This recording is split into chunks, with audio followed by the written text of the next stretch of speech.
हरे कृष्ण।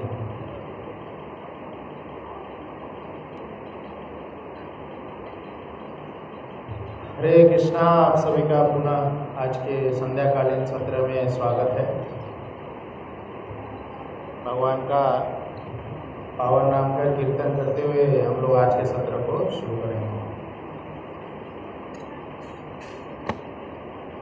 आप सभी मेरे पीछे दोहराने का प्रयास करें। बहुत ही सरल मंत्र है। जय राधा माधव कुंज बिहारी।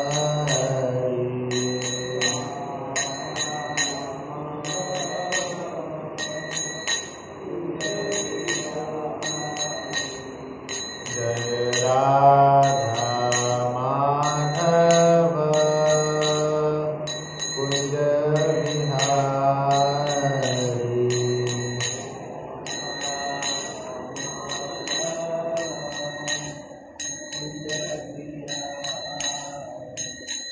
जय गोपी जन वल्लभ गिरिवर धारी।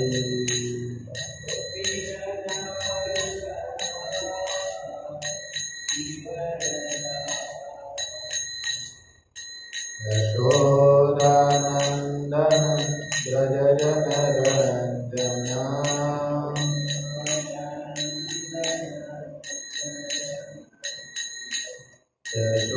यशोदानंदन व्रज जनरंजन।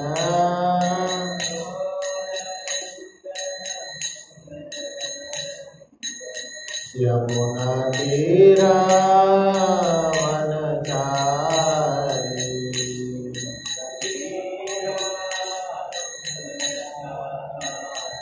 यमुना तीरा वनचारी।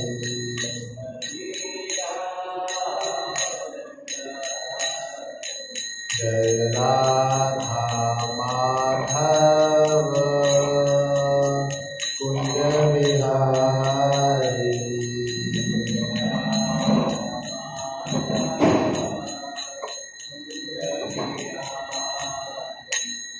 हरे कृष्णा कृष्ण कृष्ण हरे हरे, हरे राम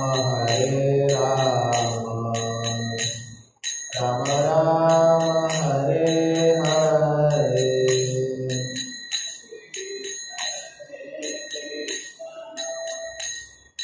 कृष्ण हरे हरे, हरे राम हरे हरे,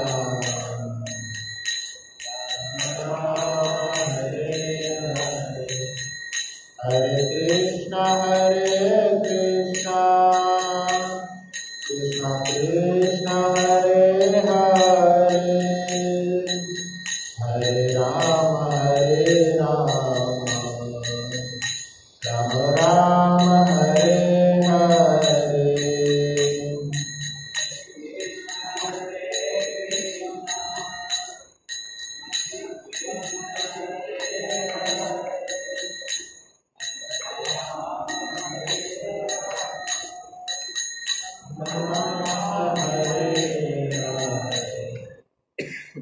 हरे कृष्ण कृष्ण कृष्ण हरे हरे, हरे राम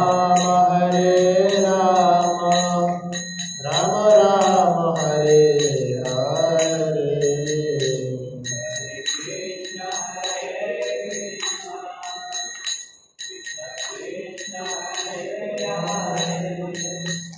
हरे राम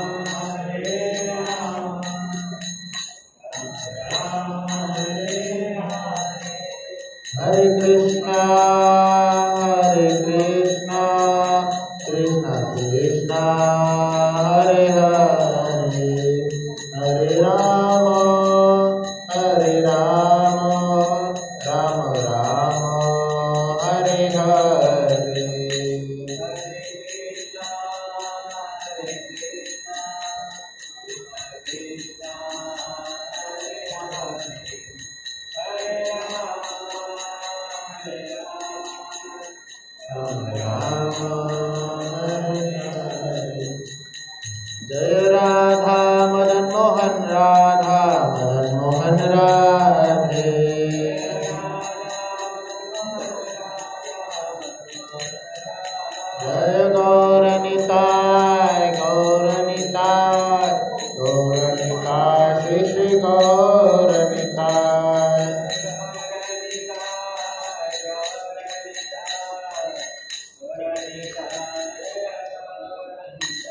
जय श्री प्रभुपाद की जय। हरिनाम संकीर्तन की जय।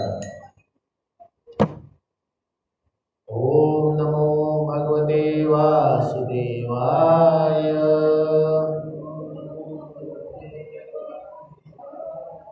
ओम नमो भगवते वासुदेवाय।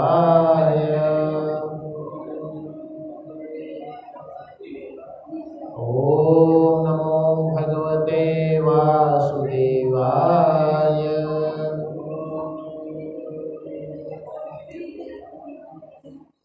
नारायणं चैव नरोत्तमं देवीं सरस्वतीं व्यासं ततो जयमुदीरये। हरे कृष्णा। तो आज बहुत ही पवित्र पावन दिवस है। आज कल से ही एक्चुअली पितृपक्ष जो भाद्र महीने के पूर्णिमा से आश्विन के अमावस्या तक रहता है, तो यह अवसर चालू हो चुका है। तो इसकी महिमा आज के कक्षा में बताई जाएगी।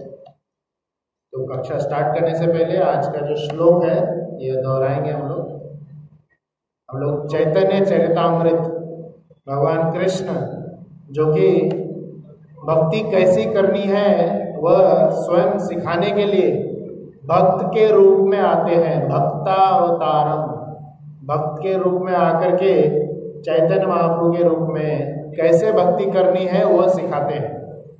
ऐसे चैतन्य महाप्रभु जो प्रकट हुए नदिया गांव में, अंतरदीप जगह पे, मायापुर में, उनकी दिव्य लीलाओं को कृष्णदास कविराज गोस्वामी ने, यह जो पुस्तक है इसमें लिखे हैं। मोस्टली 3 पुस्तक है जिसमें उनकी लीलाओं को लिखा गया है। चैतन्य भागवत, चैतन्य मंगल और चैतन्य चरितामृत। तो अभी हम चैतन्य चरितामृत के इसे पठन कर रहे हैं। चैतन्य चरितामृत में 3 विभाजन है, आदि लीला, मध्य लीला, अंत लीला। उनके सन्यास के पूर्व की लीला आदि लीला में बताई गई है। सन्यास के बाद उन्होंने कैसे प्रचार किए वह मध्य लीला में बताई गई है। और अंत लीला में कैसे वह कृष्ण प्रेम पूर्ण रूप से प्राप्त करते हैं और कृष्ण भक्ति में पूर्ण रूप से खोए रहते हैं, उसके बारे में चर्चा की गई है। तो आज हम आदि लीला के दूसरे अध्याय के 86 श्लोक पे चर्चा करेंगे। तो यह कल का जो श्लोक था श्रीमद् भागवतम का श्लोक था, यह चैतन्य चरितामृत का श्लोक है, तो इसलिए इसका एक अलग मीटर है। तो हम लोग उसी मीटर में गाने का प्रयास करेंगे। एक ही सांस में पहला लाइन फिर दूसरा लाइन।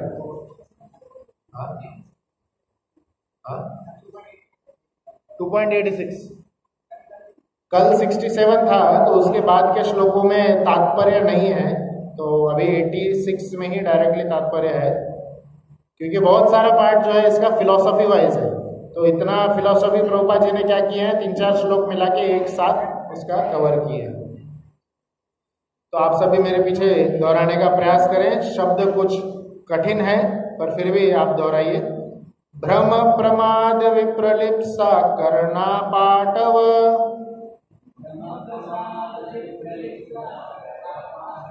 4 शब्द है, ध्यान से सुने और उसको दोहराइए। भ्रम प्रमाद विप्रलिप्सा कर्ण पाटव।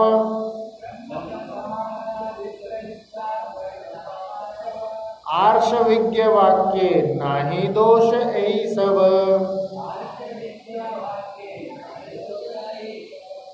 फिर से, भ्रम प्रमाद विप्रलिप्सा करना पाटव। आर्ष विज्ञ वाक्य नाही दोष ऐ सब। एक और बार, भ्रम प्रमाद विप्रलिप्सा करना पाटव। आर्ष विज्ञ वाक्य नाही दोष ऐ सब।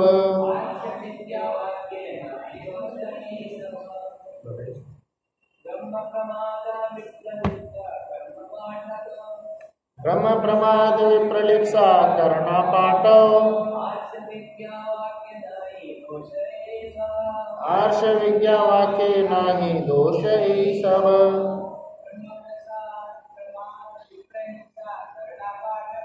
ब्रह्म प्रमाद विप्रलिप्सा कर्ण पाठ।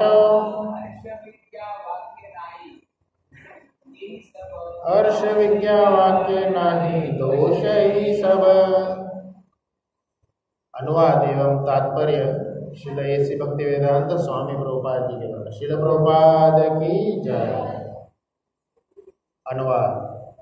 प्रामाणिक ऋषियों के वचनों में त्रुटियां, मोह, ठगने की प्रवृत्ति तथा भ्रांत अनुभूति, इंद्रियों की अपूर्णता नहीं होती। तात्पर्य। तो तात्पर्य बहुत बड़ा है, उसको 3 भाग में हम समझेंगे। श्रीमद् भागवत में अवतारों पुरुष के पूर्ण अंशों की सूची दी गई है, जिसमें भगवान कृष्ण का नाम भी है, लेकिन भागवत में आगे बतलाया गया है कि कृष्ण का विशिष्ट पद पूर्ण पुरुषोत्तम भगवान के रूप में है। चूंकि कृष्ण आदि भगवान है, अतएव तर्क एवं विवेक से पुष्टि होती है कि उनका पद सदैव सर्वोच्च है। यदि कृष्ण नारायण के पूर्ण विस्तार होते तो मूल श्लोक अलग ढंग से रचा गया होता, तब निश्चय ही इसका क्रम उलट दिया गया होता। किंतु मुक्त ऋषियों के वचनों में त्रुटियां, मोह, छलावा या अपूर्ण अनुभूति नहीं हो सकती। अतएव इस कथन में कोई त्रुटि नहीं है कि कृष्ण पूर्ण पुरुषोत्तम भगवान हैं। श्रीमद् भागवत के सारे संस्कृत कथन दिव्य ध्वनियां हैं। श्रील व्यासदेव ने पूर्ण साक्षात्कार के बाद इन कथनों को व्यक्त किया है, अतएव यह पूर्ण है। क्योंकि व्यासदेव जैसे मुक्त ऋषिगण कभी भी अलंकार व्यवस्था में कोई त्रुटि नहीं करते। जब तक मनुष्य इस तथ्य को स्वीकार नहीं करता, तब तक शास्त्रों से किसी प्रकार की सहायता प्राप्त करने की चेष्टा व्यर्थ है।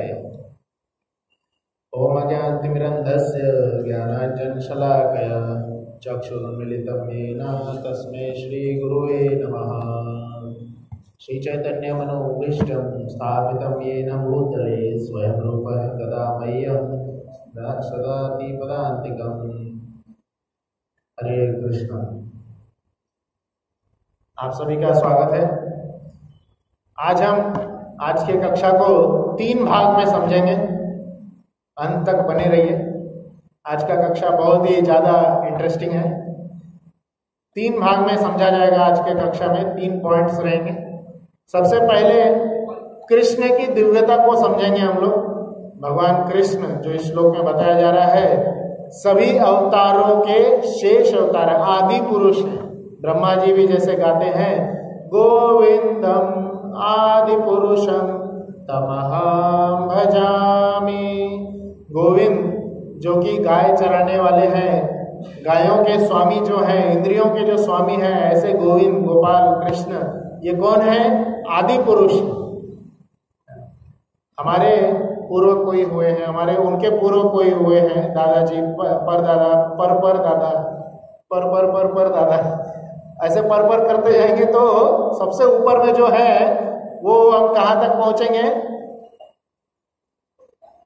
बच्चे लोग डार्विन में 9th क्लास में पढ़े थे कि डार्विन के हिसाब से हम कहाँ पहुंचेंगे? बंदरों तक पहुंचेंगे। तो क्या था वो theory? Evolution theory. Evolution theory के हिसाब से डार्विन ने क्लेम किया कि हम बंदरों से आए हैं। पर श्रील प्रभुपाद जी शास्त्र पे पूर्ण भरोसा रखते हुए यह क्लेम कर रहे हैं कि वो आया होगा बंदर से, हम नहीं आए। हम ऋषियों से आए हैं, महान संतों से आए हैं, कृष्ण के परिवार में आए हैं। तो यह आज के क्लास में हम समझेंगे कैसे कृष्ण की दिव्यता है, कृष्ण के दिव्य स्थिति को समझेंगे। दूसरा पॉइंट हम समझेंगे आज के क्लास में, हमारा जो जीव तत्व है, हम लोग जो जीवात्मा है, हमारा क्या पोजीशन है और हमें कि कितनी त्रुटियां हैं और कितनी सच्चाई है, हमारा रियल पोजीशन क्या है, हमारा अस्तित्व क्या है, वह जानने का प्रयास करेंगे। तो पहला पॉइंट कृष्ण की दिव्यता, दूसरा पॉइंट हमारी निम्नता, और तीसरा पॉइंट जो पितृपक्ष आज से शुरू हो चुका है, मतलब कल से परसों से भाद्र महीने के पूर्णिमा से ही शुरू हुआ था, उसकी दिव्यता को, उसके महात्म्य को जानने का प्रयास करेंगे। तो सबसे पहला पॉइंट कृष्ण के बारे में हम जानने का प्रयास करते हैं।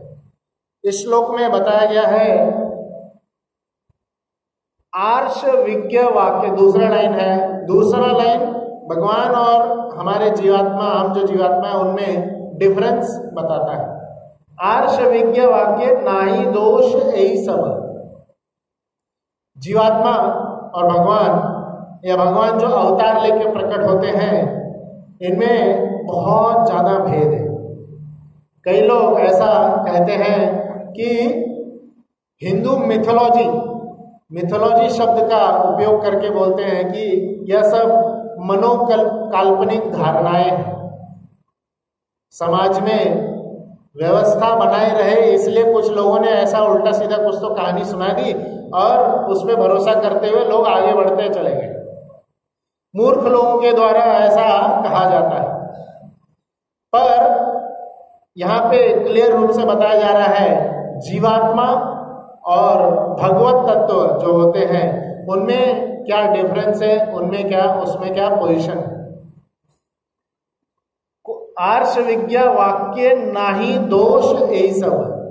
तो कृष्ण जो होते हैं, कृष्ण तो परम पुरुषोत्तम भगवान है, और बाकी सभी देवता जो अवतार भी जो लेते हैं उनमें कोई दोष नहीं होता।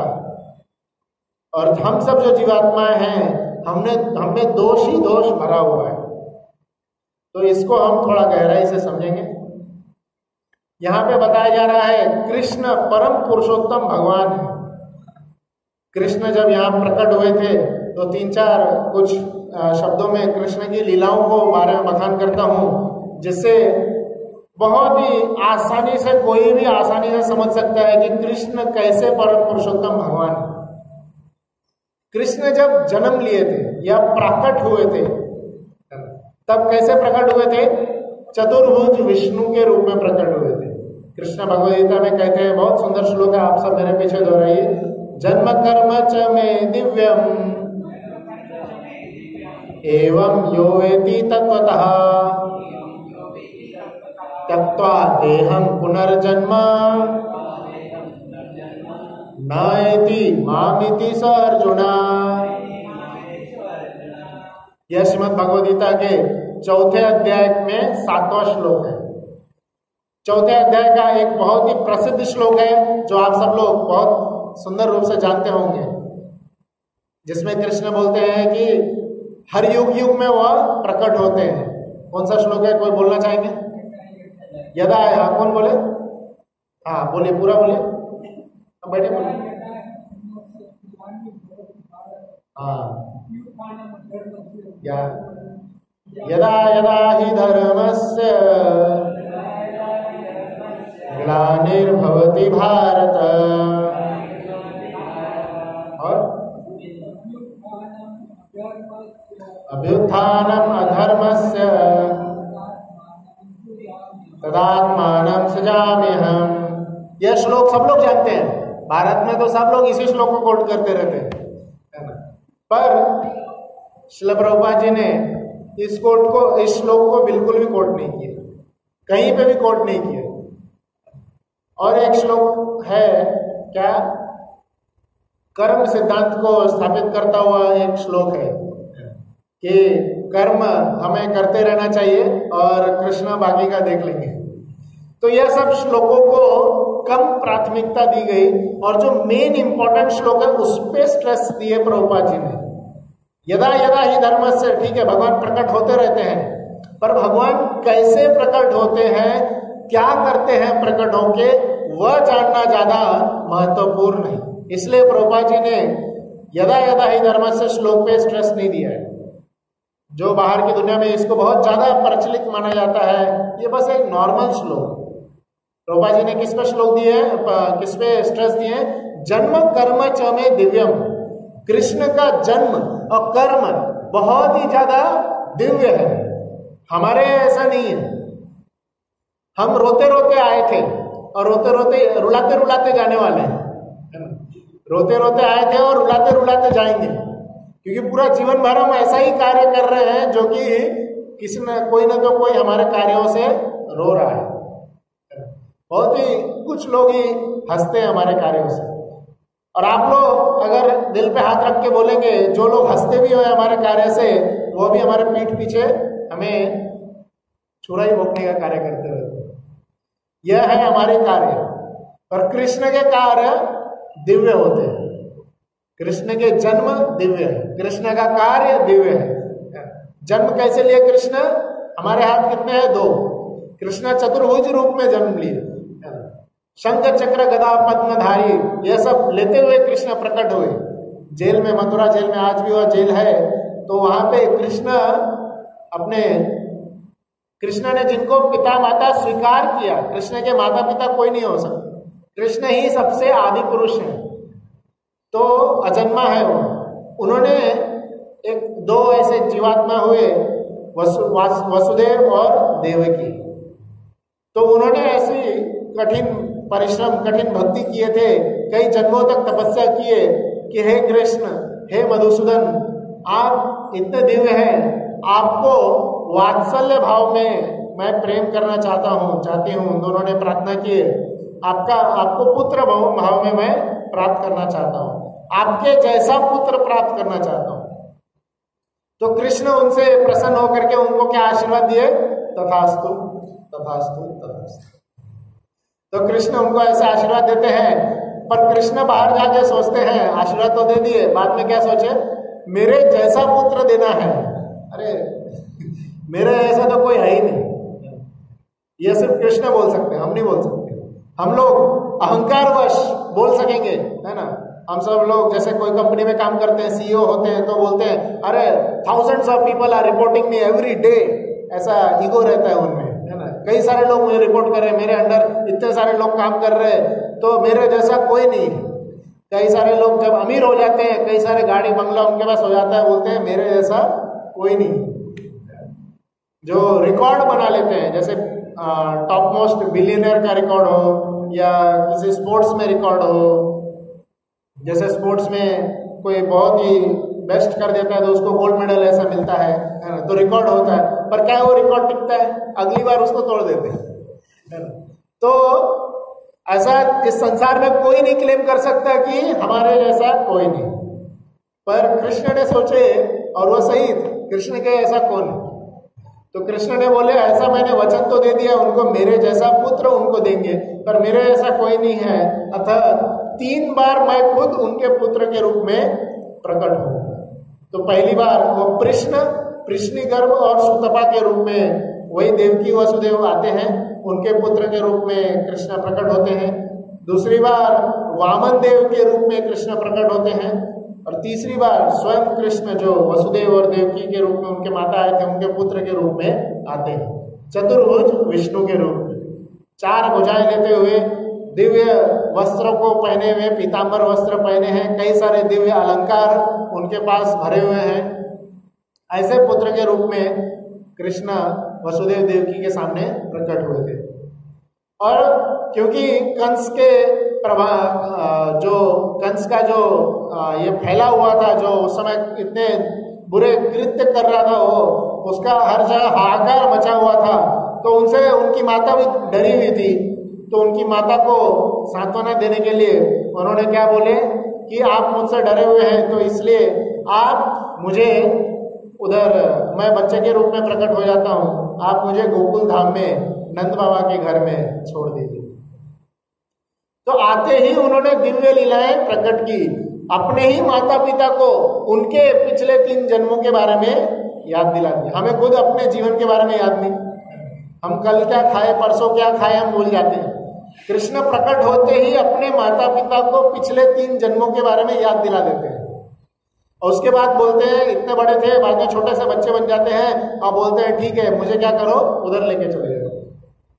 और कृष्ण जो सभी सृष्टि के कर्ता है वो जा रहे हैं, तो यमुना नदी भी रास्ता दे देती है।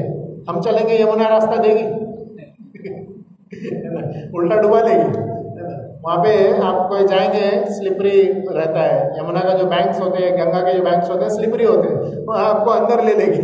तो सोचेगी भी नहीं कि भाई ये किसी कंपनी का सीईओ है या इस यहाँ का लीडर है, इसको छोड़ देते हैं, नहीं मारते इसको, है ना? तो सोचेगी नहीं, है ना? हमें आसानी से ले लेगी। कई सारे लोग हुए हैं गंगा में, यमुना में गए खेलने के लिए, और गंगा यमुना की दूर की बात है, यही पांडवकड़ा में यही जाते रहते हैं लोग, फन के लिए, मस्ती के लिए जाते हैं, और वह उनकी आखिरी मस्ती हो जाती है, लास्ट एंजॉयमेंट। तो पर यमुना क्या करती है, कृष्णा के लिए पूरा सूख जाती है, रास्ता दे देती है, और वसुदेव उनको लेकर के चले जाते हैं। सिर्फ 3 दिन के थे, 12 मील लंबी पूतना नामक राक्षसनी आती है। कृष्णा 3 दिन के, 3 दिन का बालक कितना छोटा बड़ा होता है? इतना ही आदमी, यहाँ से यहाँ इतना ही होता है ना? आप सब देखे होंगे 3 दिन का बालक, 3 दिन का बालक, और 12 मील, 1 मील में 2.5 किलोमीटर होता है। इतनी लंबी राक्षसनी आई थी, तो चुटकियों में मार दी। कृष्ण को भगवान बनने के लिए तपस्या, ये यज्ञ, ऐसा कुछ नहीं करना पड़ा। कई लोग बोलते हैं कि आप ऐसे ये मंत्र का जाप करो, आप भगवान बन जाओगे, आप ये हो जाओगे। भगवान कोई नहीं बन सकता। क्यों नहीं बन सकता, हम उसके ऊपर भी चर्चा करेंगे। ये श्लोक में क्लियर रूप से बताया गया है। जीव तत्व कौन है, जो दूसरे पार्ट में हम चर्चा करने वाले हैं, और भगवत तत्व कौन है। तो पूतना नामक राक्षसनी को कृष्णा सिर्फ 3 दिन में मार देते हैं। शकटासुर, वो शकट के रूप में आता है, कृष्णा ऐसे टच मारते हैं, वो उड़ उड़ के मर जाता है। कई सारे राक्षस आते हैं, कृष्णा को कुछ ऐसा मेहनत नहीं करना पड़ा। अभी हम गोवर्धन परिक्रमा के लिए गए थे, वृंदावन धाम के गए थे। गोवर्धन आज के दिन 21 किलोमीटर लंबा परिक्रमा है। 7-8 घंटा लगा उसको परिक्रमा करने में। कृष्णा अभी के समय में वो 7-8 घंटा लगता है, पहले और ज्यादा बड़ा था वो। कृष्णा उसको बाएं हाथ के छोटी उंगली पे आराम से, जैसे एक बच्चा मशरूम को उठा लेता है, छोटे से चीज को ऐसे उठा लेता है, तो वैसे ही कृष्ण ने 7 दिन 7 रात तक उस पर्वत को आसानी से उठा के रखे हुए थे। और ऐसा नहीं उसके बाद हॉस्पिटल में भर्ती होना पड़ा, हाथ फ्रैक्चर हो गया, कुछ नहीं हुआ, कोई डॉक्टर आया नहीं। तो पर्वत खुद ही उठा हुआ था, पर्वत ही एक भक्त था, वो खुद ही उठा हुआ था। इंद्र लाखों प्रयास करते रहे ब्रज को डुबाने का, ब्रज के सभी लोगों को खत्म करने का, बट हम जब बारिश होती है हम क्या कर सकते हैं, ज्यादा से ज्यादा घर में किसी शेल्टर के नीचे चले जाएंगे, है ना। कृष्ण ने पर्वत उठा लिया और वृंदावन में एक घास तक गीला नहीं हुआ। कृष्ण इतने मोटे मोटे, इतना ज्यादा, 7 दिन तक बारिश करते रहे। कृष्ण की ऐसी दिव्य लीला हुई कि इंद्र के वर्षा के बावजूद भी हजारों करोड़ों, इतना ज्यादा वर्षा हो रहा था, पूरा सृष्टि को खत्म करने वाली ऐसी भयानक वर्षा हो रही थी। अभी जैसे मुंबई में चल ही रहा है, अभी भी हो ही रहा है, कब खत्म होगा पता नहीं। तो ऐसी वर्षा, इससे भी भयानक वर्षा उस समय हुई थी, पर वृंदावन का एक घास भी गीला नहीं हुआ, एक तृण भी गीला नहीं हुआ। ऐसे कृष्ण की दिव्यता। तो ऐसे कई सारे अनन्य लीलाएं हैं। अभी और 2-3 ऐसी लीलाएं प्रकट करते हैं जिसमें कृष्ण कई सारे देवताओं से भी ऊपर श्रेष्ठ माने जाते हैं। भगवद गीता में स्वयं कृष्ण बोले हैं, अहम आदिर ही देवाना। भगवद गीता में ये श्लोक अभी नहीं लिखा गया है, कई सालों से लिखा गया है ना, उसका कोई रिवाइज्ड एडिशन भी नहीं है। पर श्रील प्रभुपाद जी एक ऐसे महान संत हैं जिन्होंने इस तथ्य को एकदम सीना ठोक के स्टैम्प मार के बताया है कि कृष्ण ही परम पुरुषोत्तम भगवान है, और कोई देवी देवता परम पुरुषोत्तम भगवान या कृष्ण से श्रेष्ठ नहीं है। यह वाक्य, वेद, पुराण, उपनिषद सब में इसका वर्णन किया गया है कि कैसे कृष्ण ही परम पुरुषोत्तम भगवान। एक बार वरुण देव इंद्र की तो हम सुन ही लिए, इंद्र को कैसे कृष्णा हराते हैं। और बाद में ब्रह्मा जी को भी ब्रह्म विमोहन लीला होती है, ब्रह्मा जी को भी आराम से आसानी से कृष्णा विमोहित कर देते हैं। एक बार जो समुद्र के देवता है वरुण देव, उन्होंने चेष्टा की कि जो कृष्ण के पिताजी हैं नंद बाबा, उनको ही किडनैप कर लिए। जब न्यूज फैल गई कि अरे कृष्ण के पिता नंद बाबा किडनैप हो गए, कृष्ण भाग भाग के गए और डायरेक्टली समुद्र में छलांग लगाए। और जैसे ही कृष्ण समुद्र में छलांग लगाते हैं, ऐसा बाढ़ आ जाता है, सारा समुद्र का आधा पानी तो बाहर चला जाता है। और जाते हैं नंद बाबा के से मिलने के लिए वरुण देवता के पास में। वरुण देवता उनको डर जाते हैं पूरा ऐसा, क्योंकि पिछले ही लीला में राम भगवान जब प्रकट हुए थे, क्या हुआ था? राम भगवान ने समुद्र को पार करने के लिए उनसे रिक्वेस्ट की थी, 3 दिन तक याचना की थी कि मुझे उस पार जाना है, रास्ता दीजिए। समुद्र देवता माने थे? नहीं माने थे। तो लक्ष्मण आते हैं, उनको बोलते हैं, उनको राम भगवान को याद दिलाते हैं, अरे आप भगवान है, आप ये समुद्र के क्या के लिए आप याचना कर रहे हैं ना। तो राम भगवान क्या करते हैं, सिर्फ थोड़ा गुस्सा से समुद्र को देखते हैं। उनकी क्रोध भरी आंखों से देखने से पूरा समुद्र जलने लगता है। पूरा समुद्र, वाटर का बॉइलिंग पॉइंट कितना होता है? 100 डिग्री सेल्सियस। समुद्र 1000 डिग्री सेल्सियस पे जलने लगता है। सारे उसके जीवात्माएं जो उसमें जलचर प्राणियां हैं, वह सब उसमें ये जो क्या करने लगती है, तपने लगती है, ऐसे पूरा गर्म होने लगती है।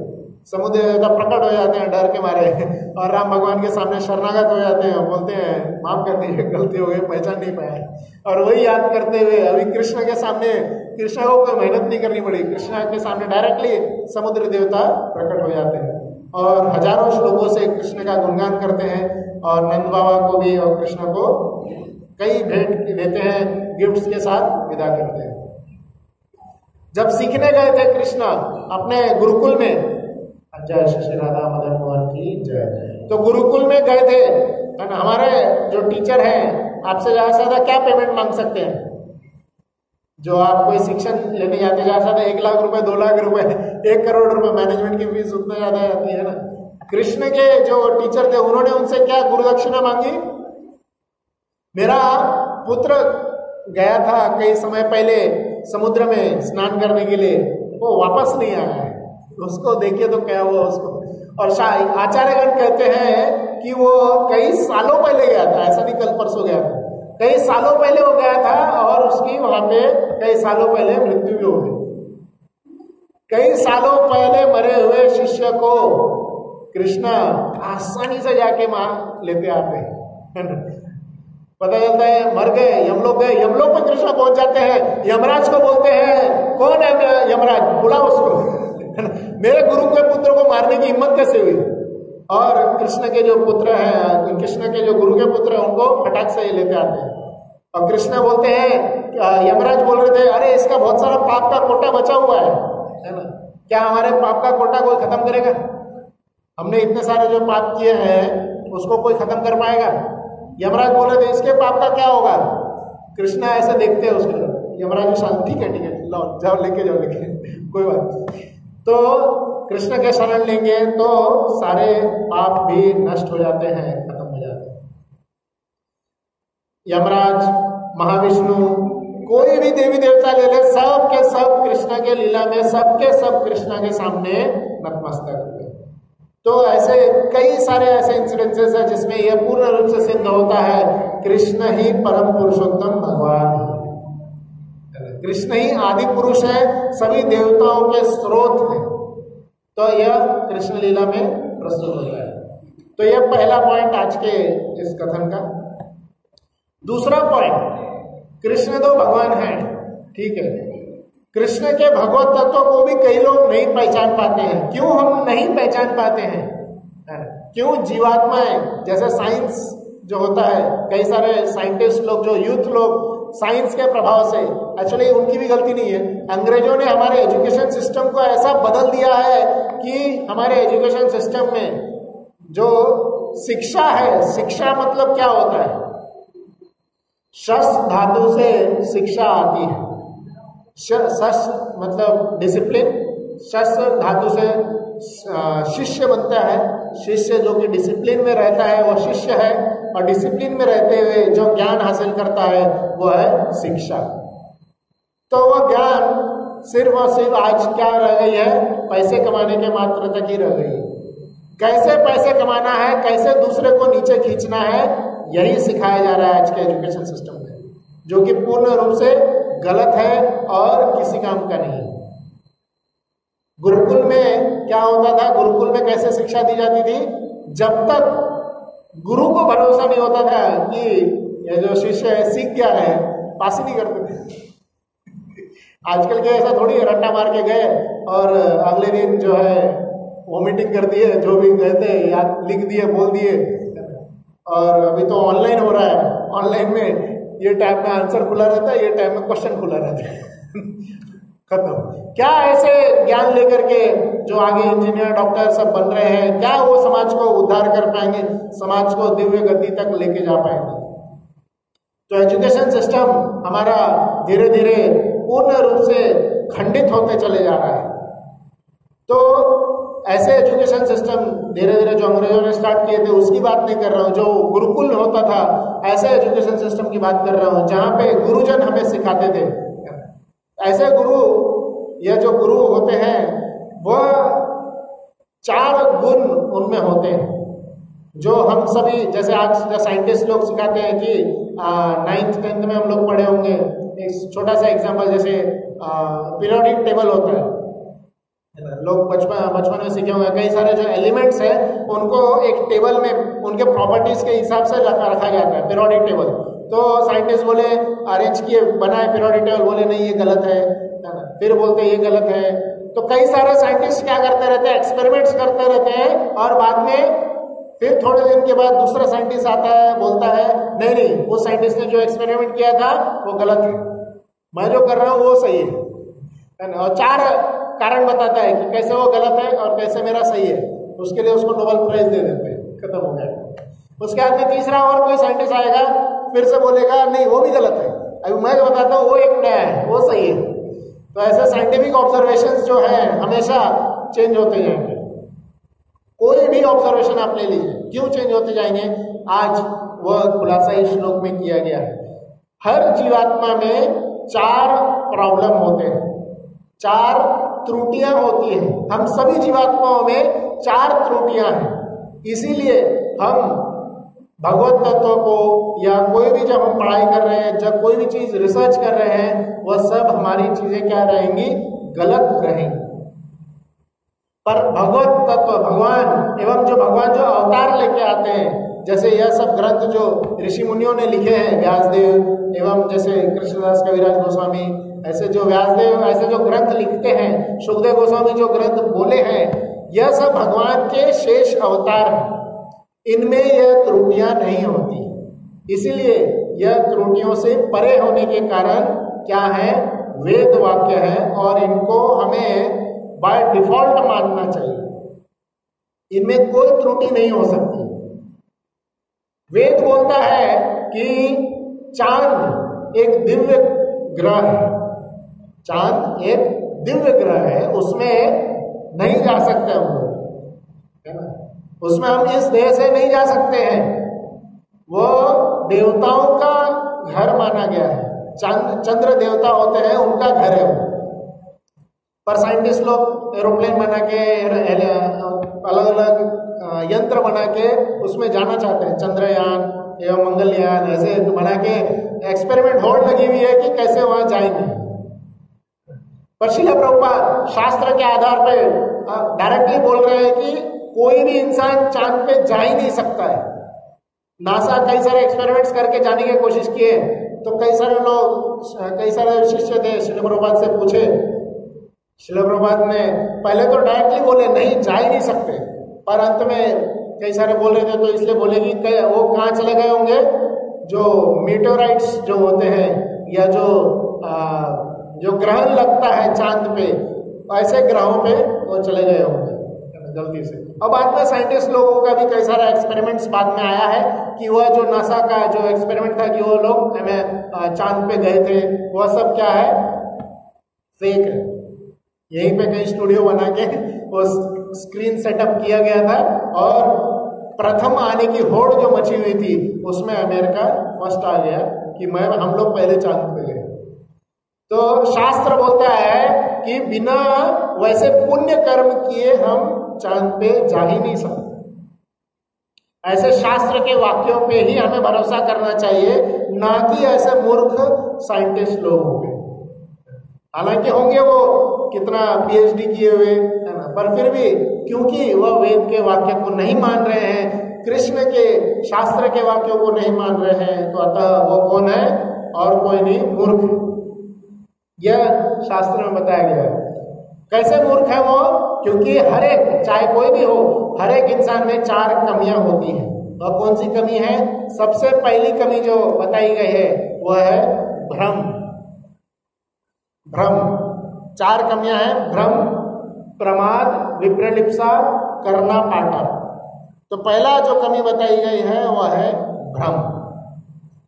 भ्रम का अर्थ है इल्यूजन। भ्रम में पड़ जाना कि क्या सही है क्या गलत है, इल्यूजन। कभी कभी रात के समय में क्या होता है, हम रस्सी को सांप समझ बैठते हैं। कई बार ऐसा हमारे साथ एक्सपीरियंस हुआ है। रस्सी को हम सांप समझ बैठते हैं, या सांप को रस्सी समझ बैठते हैं, या जैसे गोल्ड का बताया जाता है, BIS हॉलमार्क देख के चेक करें, कई सारे एडवर्टाइजमेंट उसके आते रहते हैं, है ना। ये कई सारे सिंबल्स बनाए जाते हैं, भाई इससे चेक कर लेना। क्यों? क्योंकि हमसे इल्यूजन हो सकता है, हम आसानी से फंस सकते हैं। भ्रम, कोई भी इंसान ये कह नहीं सकता कि वो भ्रम से परे है, इल्यूजन से परे है। हर इंसान भ्रम में फंसता है, इल्यूजन, भ्रमित होते रहता है। तो जैसे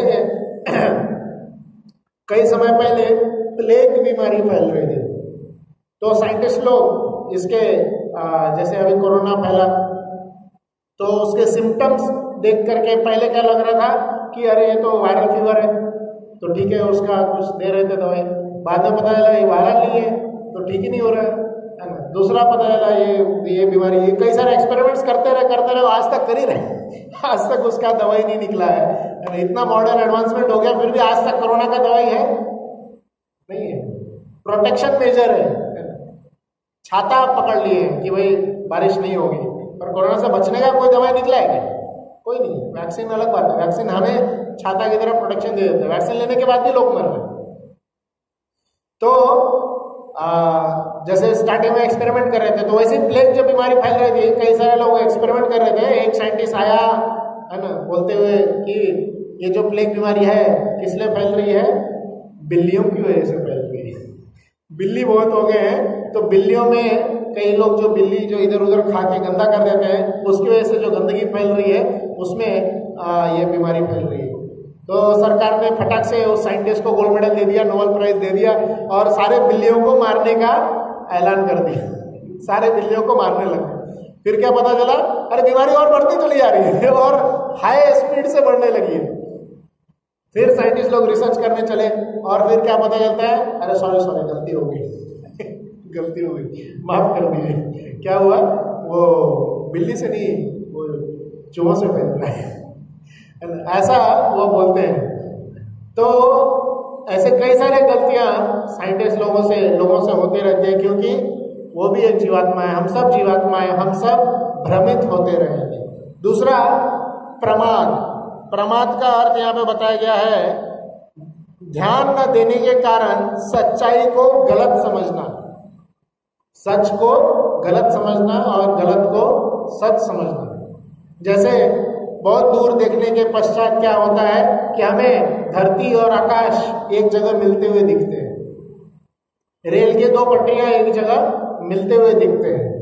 पेंसिल पानी में डालेंगे टेढ़ा दिखता है, साइंटिस्ट लोग बोलेंगे ठीक है वो रिफ्रैक्शन थियरी है ना, ये सब है, पर वो रिफ्रैक्शन थियरी नहीं है, वो हमारे इंद्रियों की कमी है, हम सच को गलत देख सकते हैं, प्रमाद। तीसरा जो कारण बताया गया है, विप्रलिप्सा।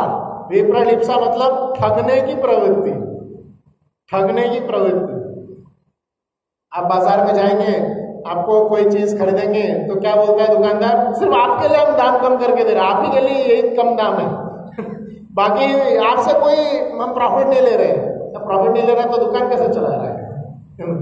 कोई भी दुकानदार बिना प्रॉफिट लिए दुकान चला ही नहीं सकता। जो भी बोल रहा होगा कोई प्रॉफिट नहीं ले रहा है, उसने आराम से वहां पे, छोटा होगा तो 4-5 रुपए का, नहीं बड़ा होगा तो आराम से 1000 रुपए का प्रॉफिट ले ही लिया हो। कोई भी चीज आप एक्सपेरिमेंट कर लीजिए या आप दुकानदार बन के देख लीजिए, बिना प्रॉफिट लिए, बिना लोगों को ठगे आप आगे बढ़ ही नहीं सकते।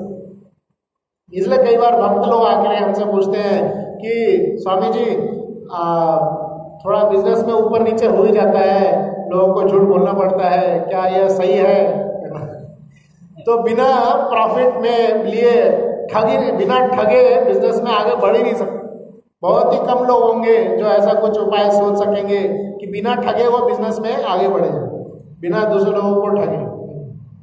बहुत ही कम दाम में लाते हैं, जो बल्क में अमाउंट बल्क में लाया जाता है और उसका रेट बहुत ही कम रहता है, पर जो लोगों को दिया जाता है वो हाई रेट में दिया जाता है। वो सब क्या है? एक तरह से ठगने जैसा ही है।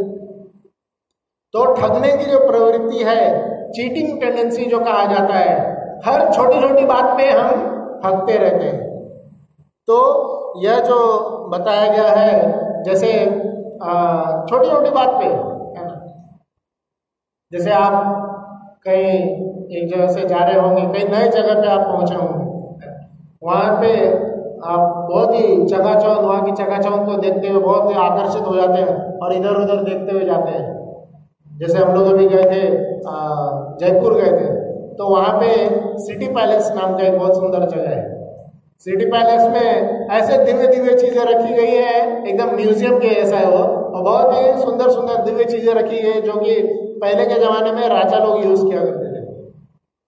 तो समझ लीजिए आप ऐसे किसी जगह पे गए हैं और चलते चलते इधर उधर देखते देखते आपका क्या हो जाता है, इधर से ध्यान हटक जाता है, कुछ गिर जाता है और सबसे पहला रिएक्शन आपका क्या होगा? इधर उधर देखेंगे, किसी ने देखा तो नहीं कोई है तो नहीं आसपास, फिर उठा के उसका एज इट इज रखने का प्रयास करेंगे, नहीं हो रहा है तो कुछ तो जुगाड़ करके रख के वहां से साइड होकर निकल जाए। तो यह सब क्या है, ऐसे बहुत सारे एविडेंसेस होते रहते हैं कि कितना सही है कितना गलत है, उसमें वो चर्चा अलग बात है, पर ये त्रुटि सभी में होती है, कोई भी जीवात्मा इससे बच नहीं सकता। यह शास्त्र में बताया गया है, हर जीवात्मा में यह त्रुटि होती है, विप्रलिप्सा, ठगने की प्रवृत्ति। चौथा जो है कर्ण पाटव। कर्ण पाटव मतलब कर्ण मतलब कान नहीं है, कर्ण मतलब इंद्रियां कही गई है, सारे इंद्रियां। पाटव मतलब जो है अपूर्णता, तो इंद्रियों की अपूर्णता, इम्परफेक्ट सेंसेस, हमारे इंद्रिय अपूर्ण है, वह यहाँ पे बताया गया। हमारी इंद्रियां कैसे अपूर्ण होती है ना। हमारा जो है आंख जो है क्लोज, इतना क्लोज रख देंगे हम देख ही नहीं पाएंगे, है ना। क्या आप अपने मुंह को देख सकते हैं? नहीं देख सकते। आईलिड को देख सकते हैं, बहुत ही पास रखी हुई चीज को नहीं देख सकते हैं, बहुत ही दूर रखी हुई चीज को नहीं देख सकते हैं, है ना। इवन धीरे धीरे चश्मा चढ़ते चले जाता है तो बहुत सारी बीमारी, short sightedness, long sightedness, myopia, biopic lenses, ऐसे कई सारे बीमारियां होती चली जाती है। आंखों में हम आंख होते हुए भी नहीं देख सकते हैं।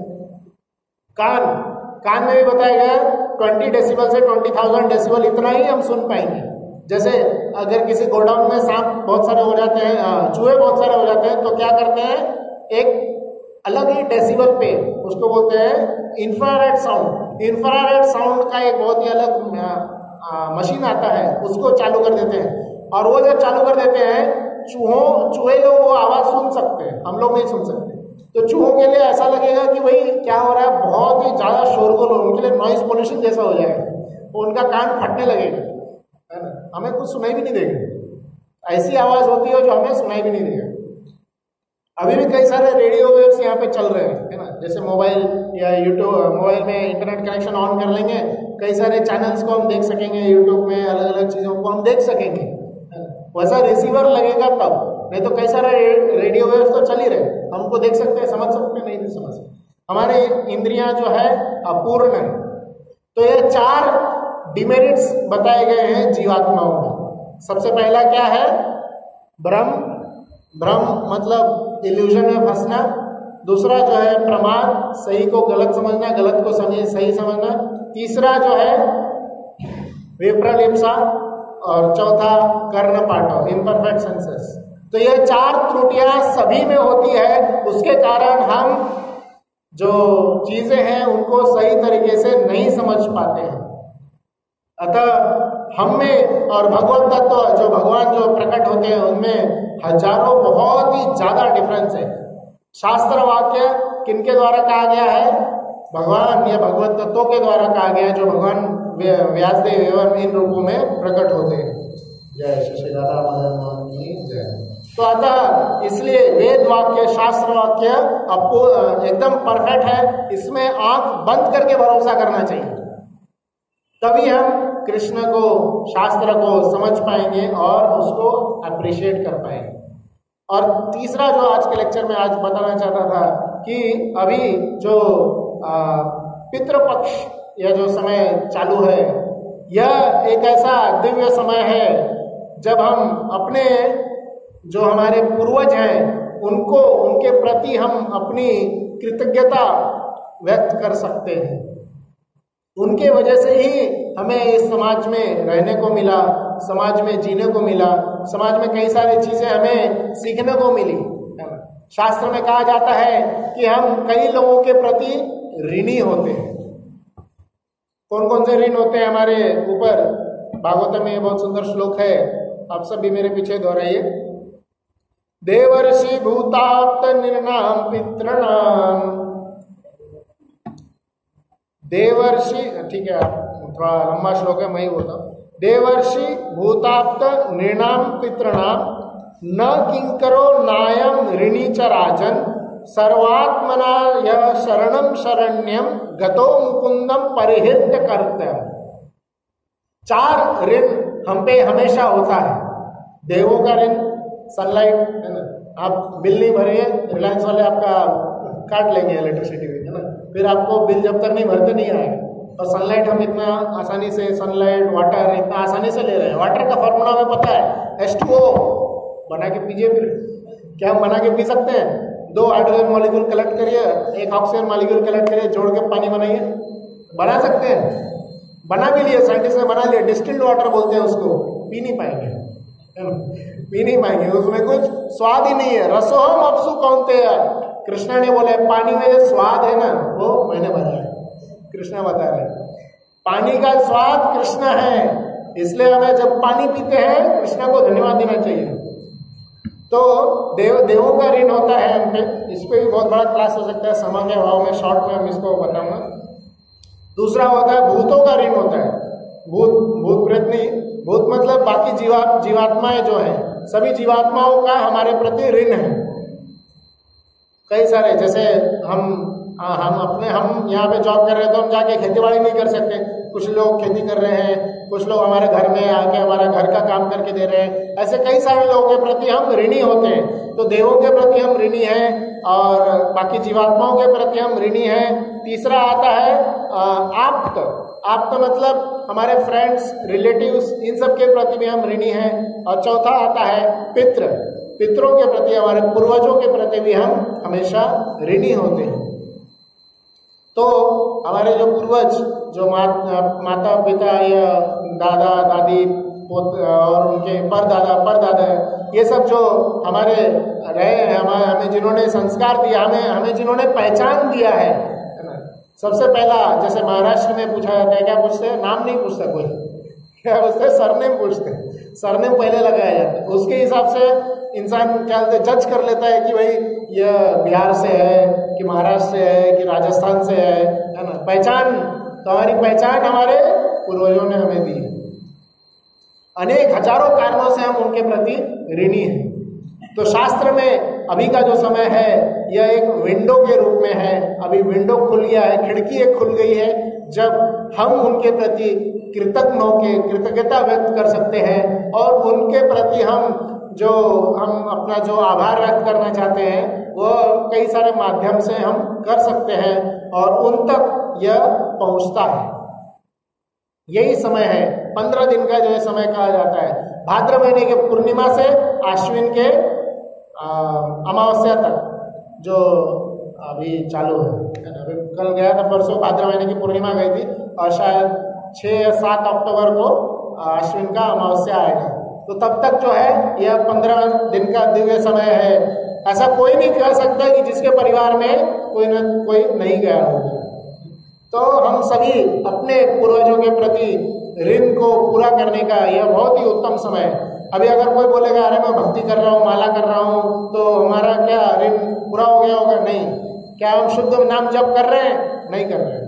तो हालांकि इस श्लोक में कहा गया है, क्या कह रहे हैं नारद मुनि? कह रहे हैं सर्वात्मना यह शरणम शरण्यम गतो मुकुंदम परिहृत्य करतम।